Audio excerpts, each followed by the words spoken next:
Hamma musulmonlar do'zax olovida yonganida ularning peshonasida asaru sujud, Alloh taologa bo'ysundim degan belgi qolarkan.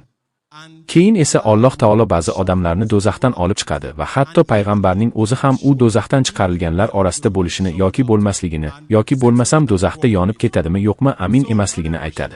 Men sizning savolingizni eshitdim va tushundim. Yaxshi, Birodar, sizni savolingiz tugamaydiganga o'xshaydi. yo'q unday emas. Men sizning savolingizni boshidanoq 100% tushunganman. Siz aniq savolimni tushundingizmi? Ha, men hozir unga javob beraman. Yaxshi, rahmat janob. Men birodarimizni savolini qisqacha takrorlayman. Birodarimiz 2008-yilda musulmon bo'lishini aytdi va u musulmon bo'lmoqchi edi, lekin u Qur'oni Karimni o'qib fikri o'zgardi. Qur'oni Karimda aytilishicha, barcha musulmonlar jannatga kirishdan oldin do'zaxni jazosini boshdan kechirishlari kerak ekan.